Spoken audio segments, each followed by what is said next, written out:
Magandang Tuesday evening. Ngayon po ay March 4. 4 na araw na ho ang nalalaga sa tangkay ng panahon ng buwan ng Marso. Ibig sabihin, natapos na ang Enero, natapos ng Febrero, pasok na ho tayo sa Marso. At ngayon ay ika-4 na araw ng buwan ng Marso. Bukas po, Miyerkules, ang tinatawag nating Miyerkules de Ceniza or Ash Wednesday na nangangahulugan ng pagsisimula ng Kwaresma, Lenten season. Bukas papaliwanag natin sa inyo kung ano ang Kwaresma, ano ang Lenten season, anong relevance niyan sa ating buhay, di ba? At sa buhay pananampalataya natin. Kasi maraming Katoliko hindi naman nakakaalam kung ano yung Kwaresma. Ano ba yung Kwaresma? Di ba? Bakit merong fasting and abstinence? Ano ba difference ng fasting at saka ng abstinence? Bukas tatalakayin natin yan. Para naman may natututunan tayo, di ba? Sa programang Dr. Love na sumasa inyo po mula Lunes hanggang Biyernes, alas 8:30 hanggang alas 10 ng gabi. Ito ho si Brother June Banaag na nag-aanyaya sa inyo sapagkat tayo po ay napapakinggan sa buong Becca, Manila sa 105.9, 106.7 sa Davao, sa Cebu at Negros, 101.9 sa 101.5 naman sa Cagayan de Oro, 99.9 FM, Dream Radio Ormoc at 107.9 sa Cabosas Radio Tacloban. Ayun, sa Negros pala meron din tayo, no? Negros, ano yan? Sakop niya ng Bacolod, no? Di ko alam. Geography, hindi ko alam yan. Mahina ko dyan. Kasabayan din po tayo napapanood sa True TV Channel 19 sa Signal Television. Siyempre, huwag pong kalilimutan na mag-subscribe sa ating mga social media accounts. Nandyan po siyempre ang ating YouTube channel at maging ang Facebook. Hanapin lamang po ninyo ang @True Network PH. @True Network PH, di ba? Pagkain pang-spiritual. Mga salita ng Diyos na nag-iiwan ng pag-asa, kapanatagan at kapayapaan. Pagkain pang-spiritual. Hango sa bagong tipan ng banal na aklat. Pagkain pang-spiritual. Narito ang ating pagkain pang-spiritual sa araw na ito ng Martes, ika-4 ng buwan ng Marso. Ang mabuting balita ay matatagpuan sa ika-10 kabanata ng Ebanghelyo sa ngayon kay San Marcos, talata 28 hanggang 31.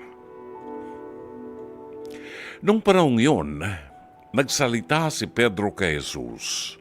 Tingnan po ninyo. Iniwan namin ang lahat at kami sumunod sa inyo. Sinabi ni Jesus. Tandaan ninyo ito.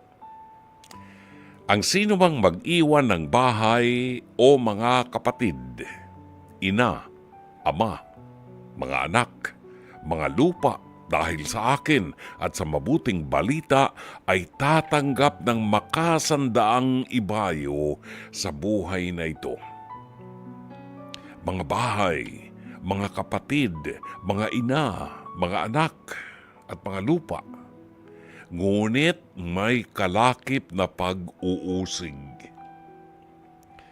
At sa kabilang buhay ay magkakaroon ng buhay na walang hanggan. Ngunit maraming nauuna na magiging huli at maraming nahuhuli na magiging una.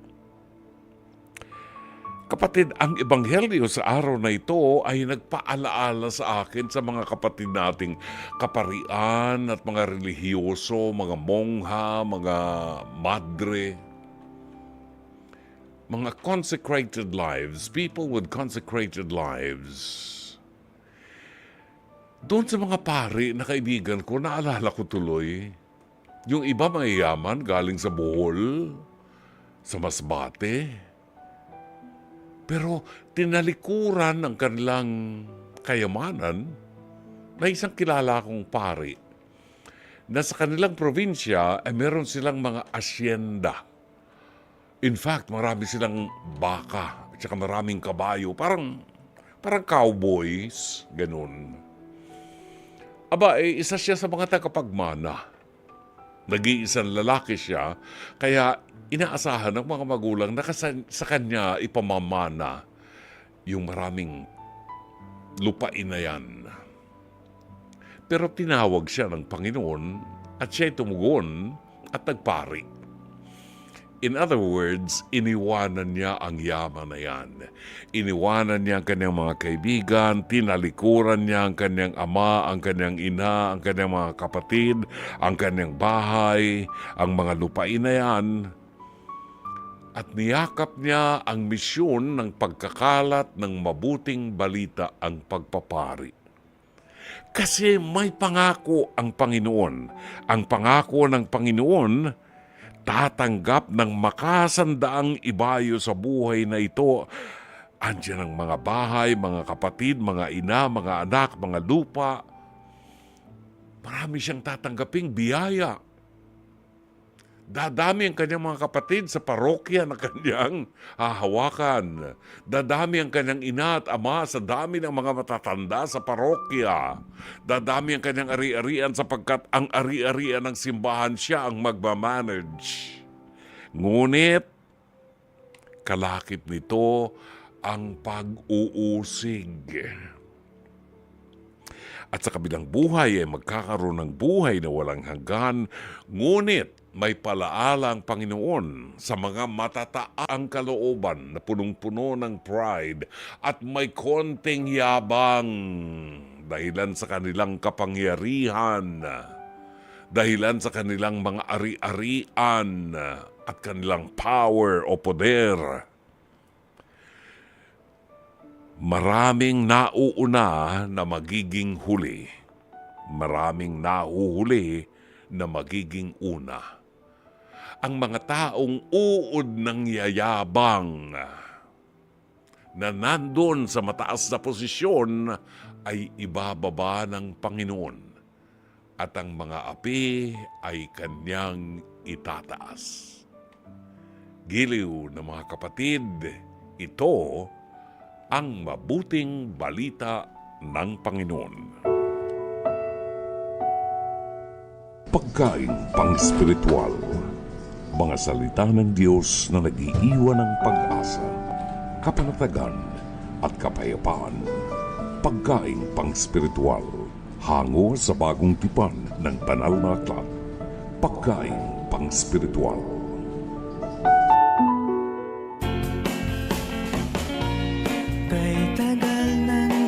Maraming salamat, 8:43. Ang sarap lang magnilay talaga, di ba?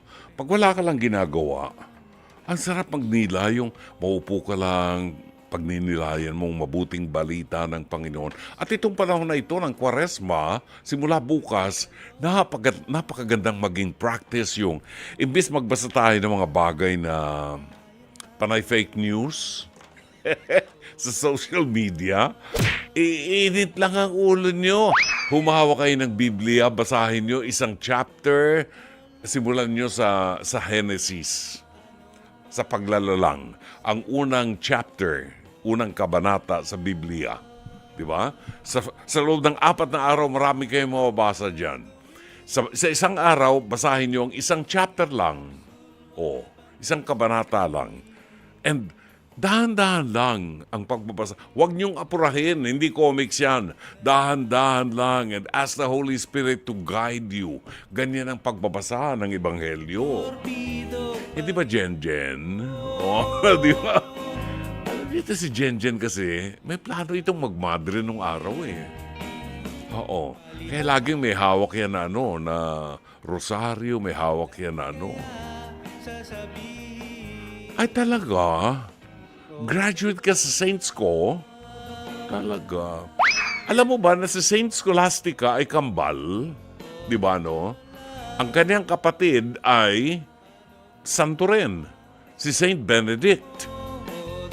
At natatandaan ko, pinuntahan namin ang dibingan nila Alam mo, ito yung itinatag ni Saint Benedict na community ng mga Benedictines sa Italia yata, if I'm not mistaken, o sa France. Anyway, sa Europa. Andun sa tuktok ng bundok. Isang malaking parang palasyo na nandun, ano? Nandun yung mga community nila. At pinuntahan namin ang didingan ng magkapatid na kambal. Ang kambal na Saint Benedict at saka si Saint Scholastica. Ang daming storya doon sa lugar na yun. Napakaganda. Kaya nga, kung meron kayong panahon, sumama kayo sa mga pilgrimages. Lalalim ang inyong pananampalataya. Di ba? Ngayon, napag-uusapan natin ang pananampalataya. Itong bahaging ito ngayon, maghahatid po sa atin ng aral sa buhay. Nahatid sa atin ang ating inaabangan sa programang Dr. Love, ang Pest to Pest. Hirit ni Dr. Love. Sigurado ho, mag-iinit na naman ang punong tenga niyo rito. Sigurado ho, talagang kukulo na naman ang dugo ninyo pag napakinggan yung istorya. Ito po'y hango sa face-to-face harapan na sumasa inyo mula Lunes hanggang Biyernes, alas 4 hanggang alas 5 ng hapon sa TV5 sa pangunguna ng batikang broadcast journalist na si Corina Sanchez Rojas. Kasama rin po sa programa Ang Matitinik, uod ng gagaling na harapang tagapayo, sina Attorney Lorna Capunan, Dr. Camille Garcia at ang inyong lingkod, Brother June Banaag, ang Dr. Love ng 105.9 True FM. Kung nais po ninyo magkomento, maaari po kayo magpadala ng inyong mensahe sa Dr. Love Facebook Messenger o kaya mag-comment sa ating live stream. Maaari na pong ipadala ang inyong messages kung kayo talagang bumubulaho ang bibig nyo sa galit matapos yung panoorin ito, no? Para ho mabasa natin ang inyong mga komentaryo at mensahe dito. Narito at panoorin po natin ang ating episode ngayong gabi na pinamagatang pananabutahe ni Kumare. Narito. Malinaw raw na may galit sa kanya ang matalik na kaibigan. Yan ang kanyang isisiwalat. Eto na po siya, Badat, humarap ka na.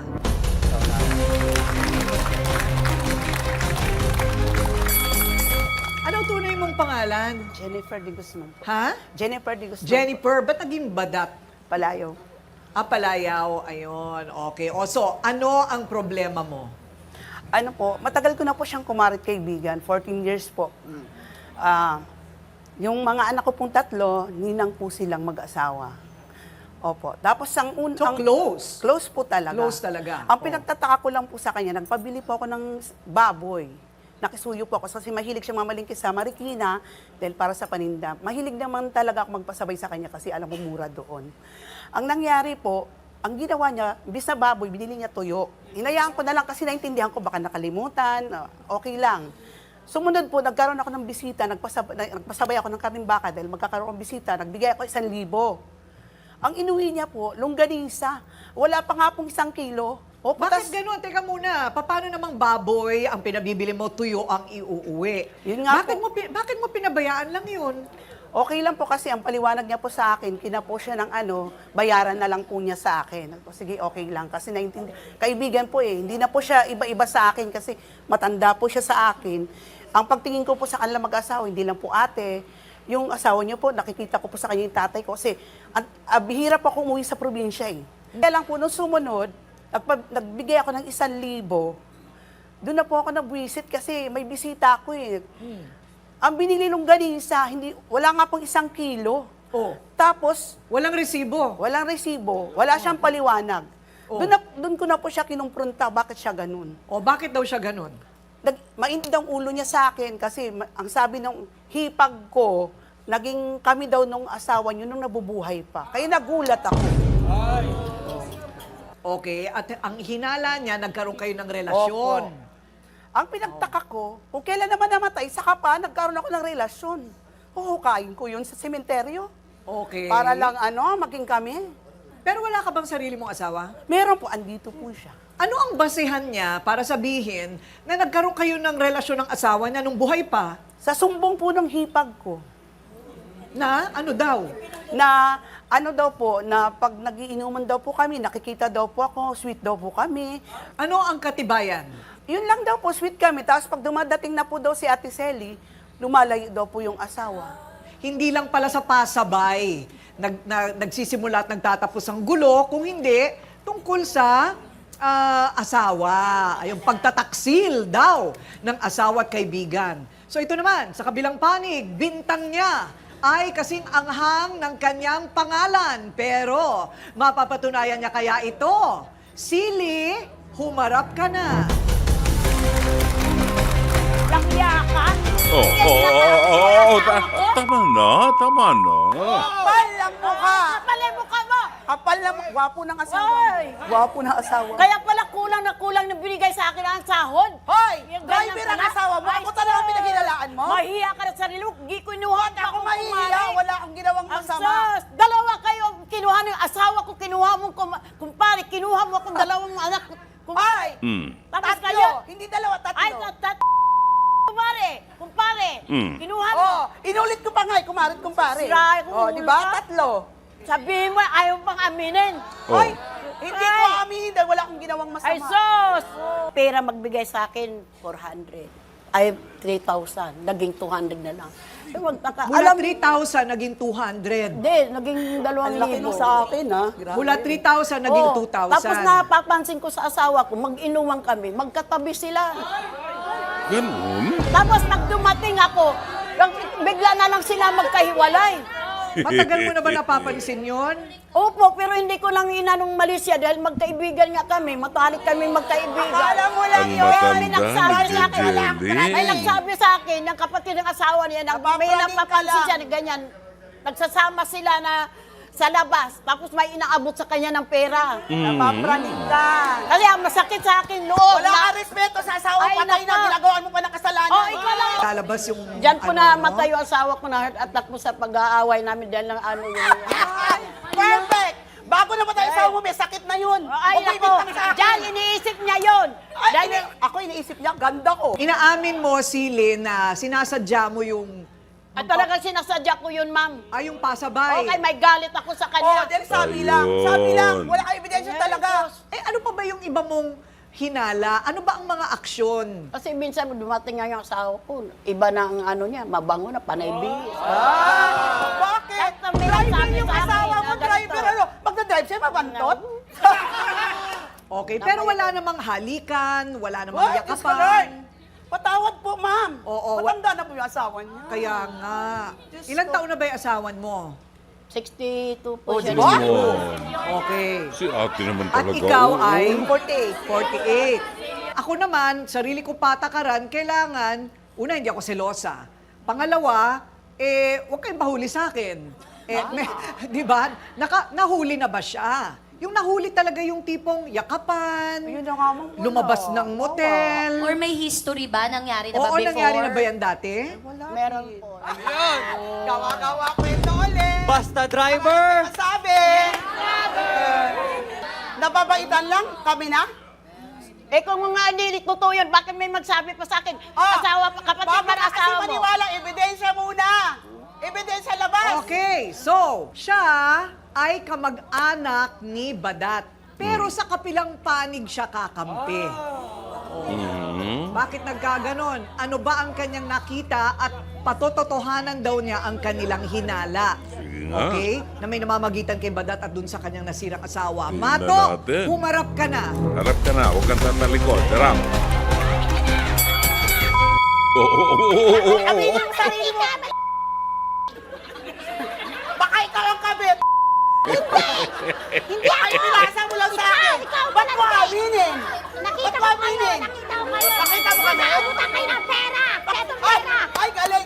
Oo, totoo Nakawa yan. na. Ano bang nakita mo? Ano talaga ang nakita mo noon kay Badat at dun sa lalaki? Kasi putan po siya ng pera. Tapos, sa inuman po, may inuutosan na yung asawa nito, ni asawa niya, may inutusan siyang tao, iaabot sa kanya. Ibigay mo kay Badat.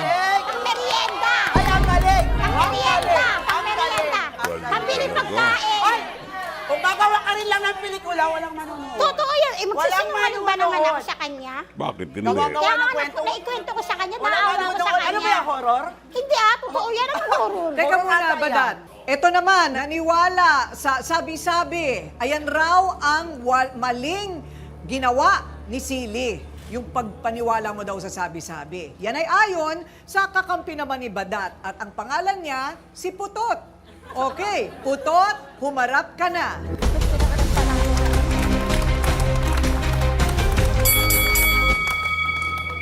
So ano naman ang alam mo sa away nila ni Sili?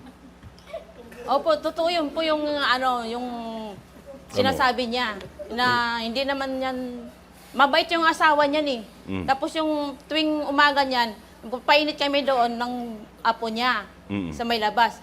Tuwing uminto yan siya sa may harapan namin, tapos nangamusta lang. Tapos umalis na siya.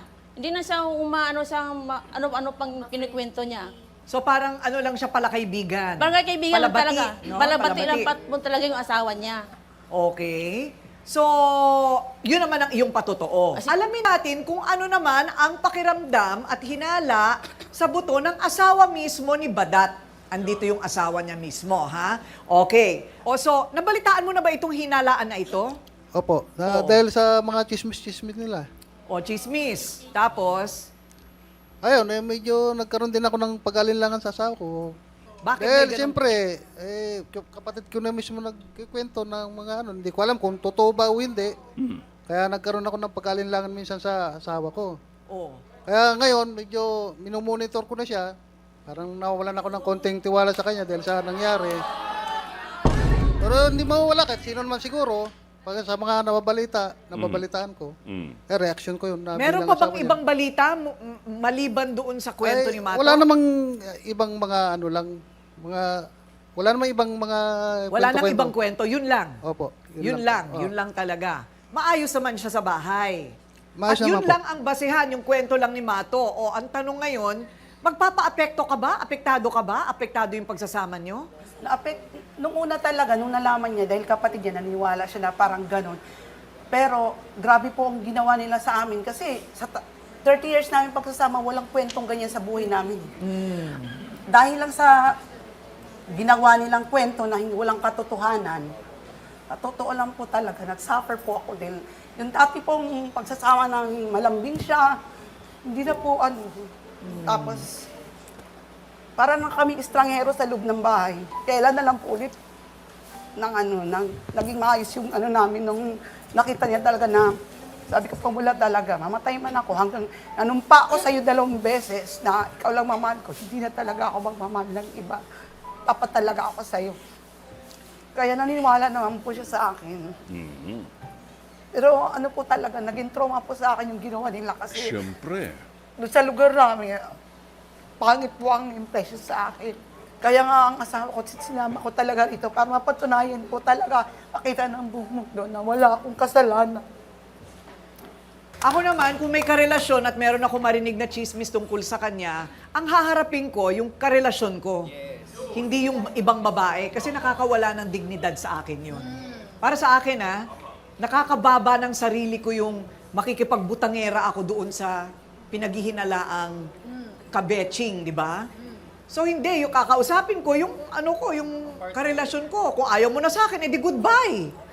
O, kung hindi naman totoo, okay, lalo kung wala kang ebidensya. Di ba? Kaya lang sa pagkakataong ito, Dr. Love, wala na siya eh. Di ba? Patay na siya.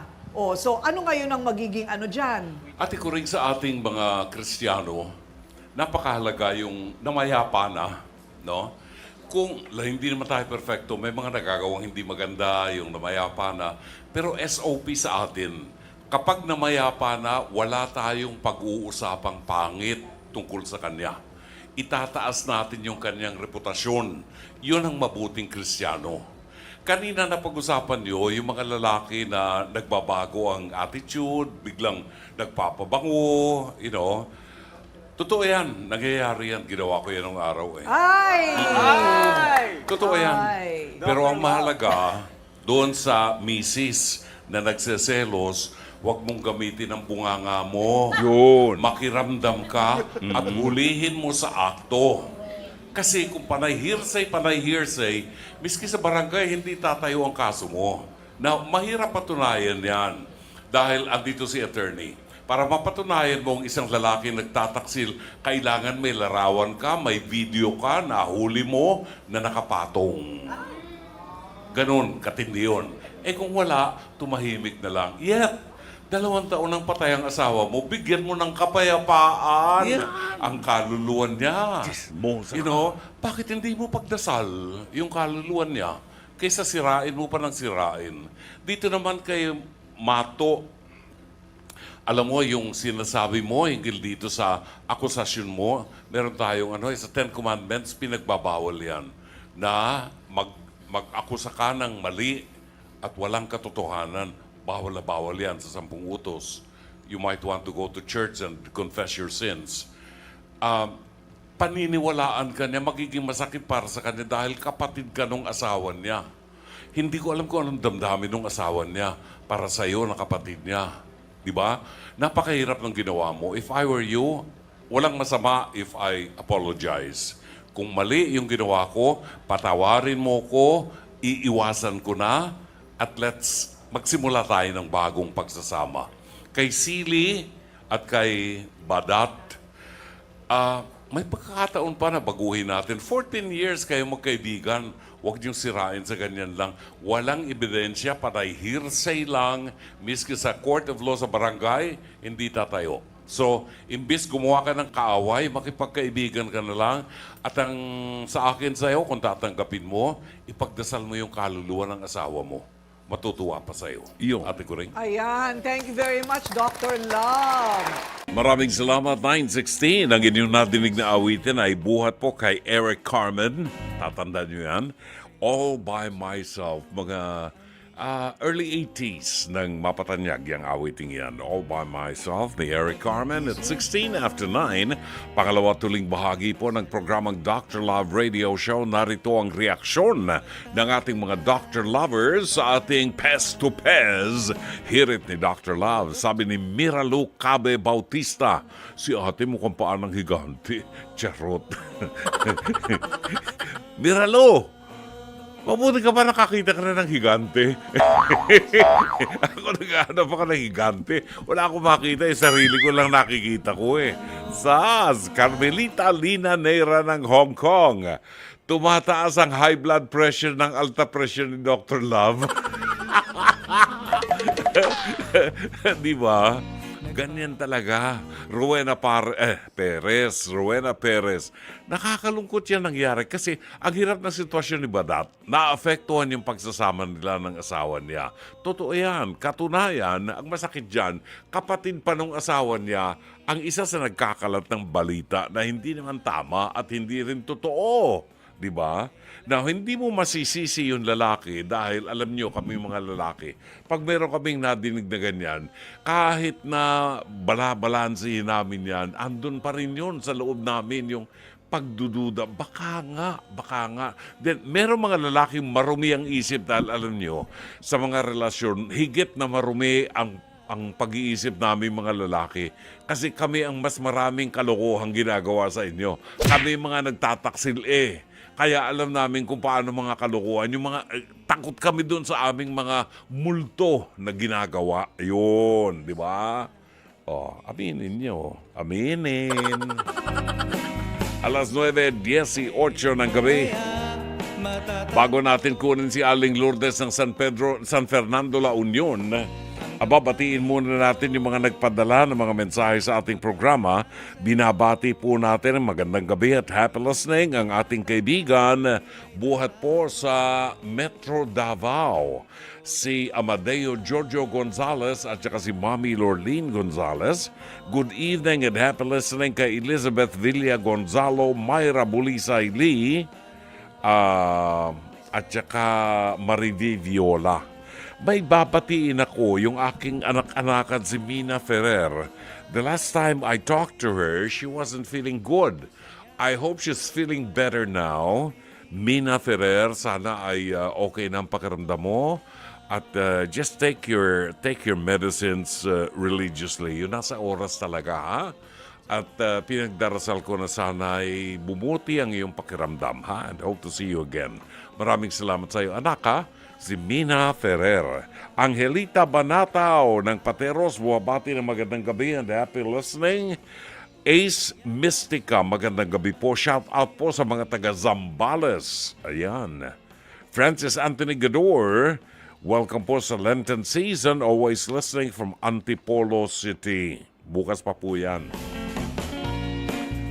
Jen, okay na ba yung mga panglente natin bukas? Yun. Si Chato Sacluti, isa sa mga Chato Sacluti OP. Third Order Dominican po ito, perpetually professed. Shari Picho, magandang gabi ng Seattle, Washington. Batiin natin si Engineer Mercy Santos ng Pasig City na bumabati sa lahat ng mga doctor lovers ng Blessed Tuesday and pakibati daw natin ng happy birthday si Mayor Casimiro Junjun Inares ng Antipolo City. Happy birthday! Happy birthday to you, Mayor Junjun. Paano ba yan? Puro happy birthday na lang. Wala kami naramdaman. Di ba? Ang sarap ng ano dyan ng kasoy. Ang sarap ng kasoy dyan sa Antipolo. Baka magpadala pa rito si Mayor Junjun. Wag na, Mayor Junjun, wag na. Biro lang yon. Ang padala mo, lechon. Diba? Lechon ang padala mo. Happy birthday to you, Mayor Casimiro Junjun Inares ng Antipolo City. Evelyn Fortunado, nakikinig po at nanonood from Real, Quezon. Sama niyo po kami sa inyong prayers. Oscar Padilla ng Taguig, pa-shout out po ng happy 93rd birthday kay Lucy Pasay Franco ng Hagonoy, Taguig City. Ay, taga Hagonoy talaga yan, Franco di ba? Lina Ho ng Claridel, Bulacan, Marjon Dominic Mamhot ng Paranaque, Lilian Panaligan Buen ng Paranaque, Eleni Junco ng Kuwait, Lori Feria Flores ng Pasay at Julieta Sugitan na ngayon ay nanonood sa Cabiao, Nueva Ecija. 9:21, welcome natin si Aling Lourdes ng San Fernando, La Union. Sabi ni Miralu Cabe Bautista, mukhang paan ng higante si ate. Tanong natin kay Aling Lourdes ng San Fernando, La Union kung nakakita na siya ng higante dyan sa San Fernando. Magandang gabi sa iyo. Isang mapagpala, mabiyaya at malamig na gabi sa iyo, Aling Lourdes. Sister. Pagpala at magandang gabi sa iyo, brother. Mainit po. Mainit po dyan. Opo. Bakit po? Nasa tabi ka ng apoy. Nagsiga ka ba? Bawal na magsiga ngayon. Dito mainit po talaga dito sa San Fernando, brother. Mainit. Hindi ba malapit kayo sa dagat? Mga Malayo beaches? po. Yung singaw ng dagat, yun ang yun ang Opo. pumapasok sa inyo sa San Fernando. Okay. Po, dikit po yung boarding house dito, brother. Dikit-dikit ang boarding house. Yun. Yes, Naku, kanina, merong mga dikit-dikit na bahay na nasunog doon sa Taguig. Kanina. Naku. Malakas ang sunog sa likod ng mall. Yung Lalo po. Opo. sa likod ng mall ni na Villar. Ang lakas ng sunog, oo. Cynthia Villar. Lalo pa na Fire Prevention Month po ngayon. Nako. Di ba? Delikado. Ay, March na nga pala. Fire Prevention Month. Oo. Opo. Kaya dapat nakaka- pinaprevent ang fire. O, di ba? Nakakatakot po ang mga sunog-sunog. Kasi Patanong nangyari lang na po- kita, Aling Lourdes ng San Fernando, La Union. Ikaw ba ay merong fire extinguisher? Meron po doon sa Manamol po. Doon sa ano namin. Sa mall. Sa mall. Opo, Doon ano, sa masahihan ninyo. Masahihan. Opo, Oo. meron. Diyan sa bahay, meron ba kayong fire extinguisher? Wala po. Ay, bumili kayo. Ako yung aking building, nilagyan ko lahat ng floor. Lahat ng floor, nilagyan ko ng fire extinguisher. Opo. Para Oo nga. kung nagsisimula pa lang ang sunog, pwede nang maagapan, di ba? Opo, kasi nangyari na rin po noon sa Manamul po, nangyari na rin po. Oo. Ngayon, ano naman ang masasabi mo dito sa ating face-to-face? Uy, alam mo, Aling Lourdes, pagkatapos Yes ng po. programa ko ng alas 10 ng gabi, madidinig nyo ang full episode ng Face-to-Face Harapan dito sa 105.9 True FM. Madidinig nyo yan. So, hindi nyo mamimiss yan. Madidinig nyo yan yung talakan nila. Ano ang masasabi mo, Aling Lourdes, sa ganitong sitwasyon na yung hipag mismo na nagkakalat ng walang katorya-toryang chismis? Ay, bakit ganyan naman ang hipag na yan? Oo Dapat nga. magmamalasakitan pa niya ang hipag niya. Oo. Yung ginawa po na pala ang kanyang kapatid. Tapos nagkakalat pa siya ng chismis na kung ano-ano. Oo nga. Ay, tama. Hindi po talaga tama, brother. Oo. Sige, kausapin mo sila. Ay, naku, Badap. Wag naman ganyan. Kasi... Uy, tek, sandali. Si Badaf ang ano? Si Badaf Opo. ang biktima. Oo. Opo. Ay, hindi ko po, Oo, hindi ko yung- po siya... yung kumarin niya, 3 beses niyang kumare, ang nagseselo sa kanya dahil yung kanyang asawang patay na, pinagseselosan niya. Yon. Opo. Okay, sige. Opo. Take 2. Ay, opo, wag naman sanang ganyan. Kasi, namayapa na yun, baka kalansay na ngayon yun. Oo Dapat naman. dapat kalimutan na kung ano man yung meron relasyon dati. Mhm. Opo. Mm-mm. Dapat ibaon na po sa limot ang lahat-lahat ng mga nangyari. Kung Yun. meron pong ano man. Okay. Opo. Okay. Sige, sinong babatiin mo? Ay, yung actress Marias po na sina Maribibiola, Elizabeth Villagonzalo, Myra Bulisayli. at saka ito pong si Roy Bulisay, at saka yung aking may one and only Alfred Saban po. Nasaan na po siya? Wala na po akong balita sa kanya. Si Alfred ay nasa Norway. Nagpapalamig. Wow! Oo. Mabuti pa siya. Oo. Nagpapalamig. Oo. Oo. Sabi ko, bili ako ng 1 kilong snow. Yung regalo ko, yung pasalubong ko pagbalik niya dito, brother. Anong gusto mo? Pakpak ng eroplano? O pakpak ng manok? Okay, sige. Oo. Si Lance, kumusta ka na, Lance? Alright. Sana nasa mabuti kang kalagayan at Oo yung nga. sulat Oo. maganda. Binati ka niya kahapon, si Lance Abelion. Maraming salamat, Aling Lourdes ng San Fernando, La Union. Oras natin, alas 9:27 ng gabi. Tunghayin natin ang isang liham kasaysayan, padala ng isa sa ating tagapakinig, si AJ ng Quezon City. Dear Dr. Love, good evening po. Ako po si AJ, 29 years old, mula po sa Quezon City. Gusto ko po sanang ilapit sa inyo ang aking suliranin. Wala pa po akong pamilya, pero may maayos naman po akong trabaho at medyo maayos na rin ng takbo ng aking buhay. Sa edad ko po, natatanong na nga rin po ako ng aking nanay kung wala pa raw po ba akong ipakikilala sa kanila.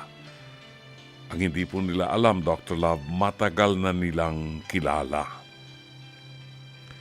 Dr. Love, matagal ko na pong minamahal ng palihim ang aking best friend. Simula po elementary kami, siya po talagang gusto ko hanggang sa ngayon. Hindi po ako tumitingin sa iba. May mga pagkakataon nga po na may mga babaeng nagpaparamdam sa akin pero kahit wala namang kaming relasyon ng babaeng ito, loyal po ako sa kanya. Kapag nga po nakikipag-usap ako sa ibang babae, feeling ko nag-cheat na ako sa kanya. Kahit wala kaming relasyon at kahit po hindi ko pa naman alam kung alam niya, mahal ko siya. Hindi po kasi magawang masabi sa kanya. Saksi po kasi ako sa lahat ng mga nagustuhan niyang lalaki at ang lahat ng mga lalaki na iyon ay kabaligtaran ko po. Kaya malinaw sa akin na hindi niya po ako tipo. Pero alam mo po, Dr. Love, minsan nalilito ko. Minsan po kasi iba na ang interpretasyon ko sa pagtrato niya sa akin. Lalo na po kapag sobrang nabobore siya sa kanila sa day off niya. Palibhasa, parehas kaming walang karelasyon, abay sa akin po pupunta at mangungulit. Minsan nga po sa amin pa nakikitulog. Dr. Love, sa ilang taon na nakakatabi ko siya sa higaan, never ko pong naramdaman na nailang siya sa akin. Kaya tingin ko, sobrang tiwala niya sa akin, kaya naman ayoko pong sirain ang bagay na ito. Kaya nga lang po, Dr. Love, para bang sobrang tagal na.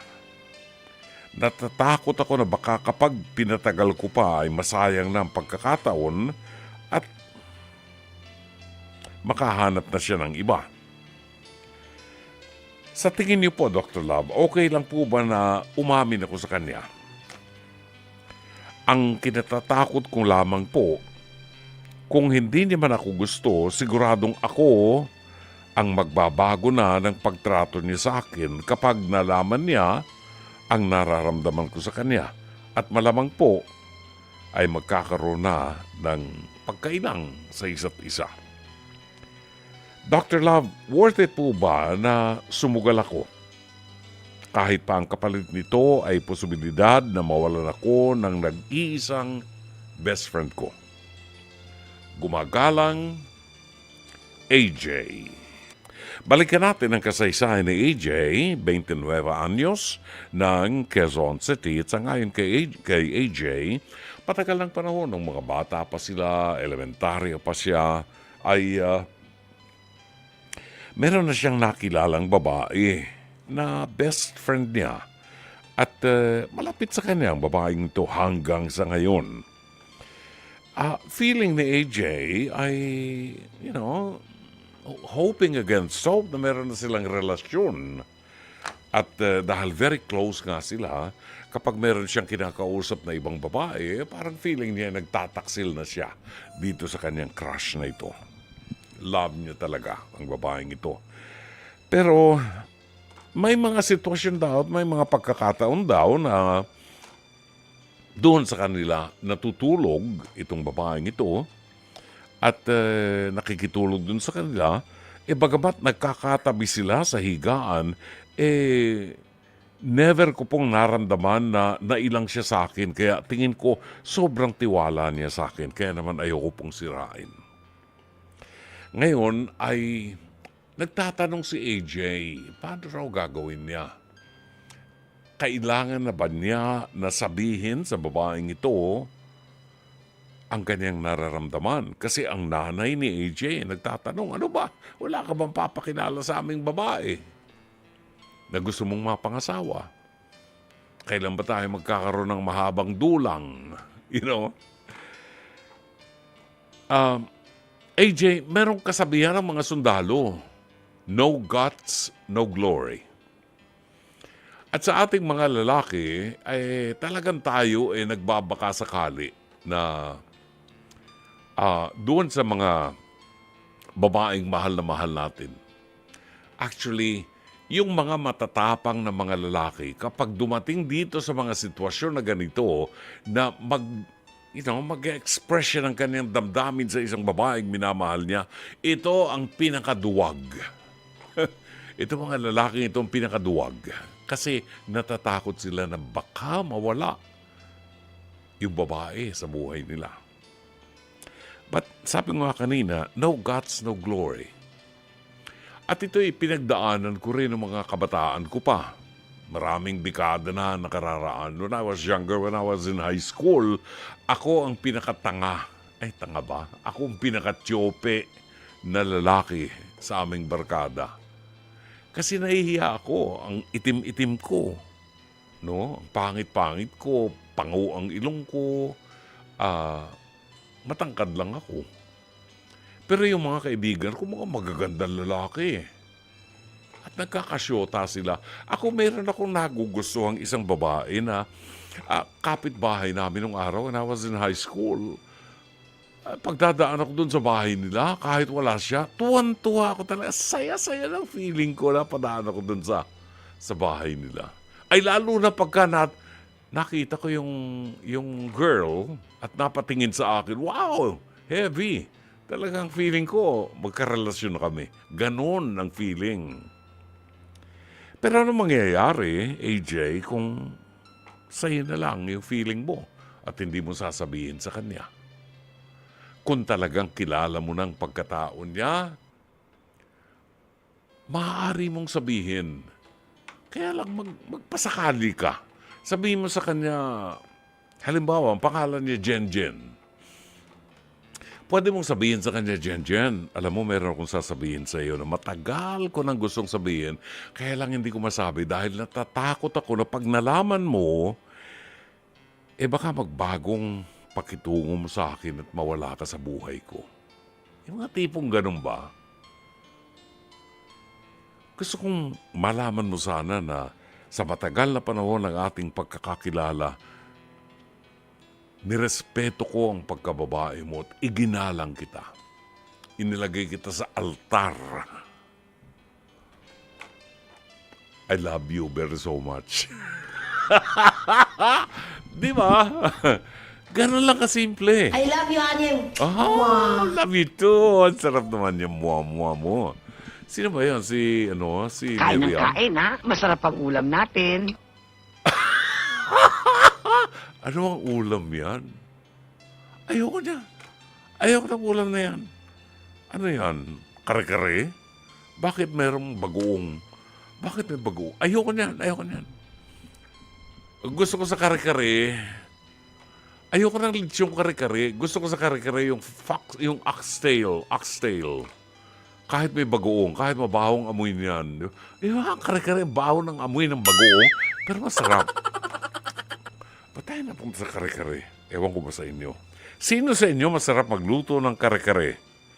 Kaysa magpunta pa ako sa Abi at kumain ako doon, baka meron kayong kare-kare na masarap na maipagmamalaki nyo, samahan nyo lang ng bagoong na mabango. Meron bang ganong bagoong? Di ba? Si Carrie? Sino yung Carrie? Si Carrie Cator. Reporter natin, marunong siya magluto ng kare-kare.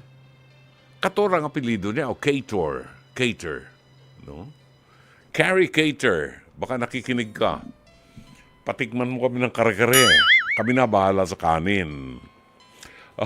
Balikan natin si AJ. AJ, pasensya ka na, ha? Gutom talaga si Dr. Love ngayong gabi. Nainis ako dyan sa binibilhan natin dyan sa baba. Naghahanap ako palagi ng chicken siopaw. Yung malaki. Lagi na lang ubos. Sarado nyo na kaya ang tindahan nyo. Diyan sa baba. Chicken siopaw, wala. Ubos palagi. Anyway, no guts, no glory, AJ. Kailangan sumugal ka. At huwag mong sayangin ang panahon. Alam mo, ito ang naging katwiran ko nung araw nung ako'y magaling ng manligaw. Sinasabi ko sa babae, no? You know, I love you. Mahal kita. Kaya lang huwag mo nang patagalin. Kung mahal mo ako, sabihin mo sa akin kasi sayang ang oras. Imbis nag-i-enjoy tayo. Di ba? Magpapakipot ka pa sa akin imbis na halikan na kita. Papakipot ka pa, hindi kita nahalikan. Enjoy na natin. Sabihin mo na sa akin talaga. Sabihin mo sa kanya na, from day one, kahit nung kayo mga maliliit pa, hindi ka patuli nung araw, minahal mo na siya. Ngayon, ikay 29 anyos na, mas lalong mo siyang minahal at pinapangarap mo na siya ang maging ina ng iyong mga anak at makasama mo siya habang buhay. Diba? After all, sabi nga ni Jen, ikaw ay nasa tamang edad na at matagal na naman kayo magkakilala. nagkakatabi kayo sa pagtulog nang walang nangyayari, di ba? O, edi huwag sayangin ang panahon. I love you, Aniw. I love you too. Oh, yun di ba? Anyway, gawin mo lang yan pagkasal na kayo. So, bukas sa bukas din, pag nagkita kayo, simulan mo na ang panliligaw at pagtatapat sa kanya ng iyong damdamin. At pwede mong sabihin sa kanya, Kilaw ko, you made me live again.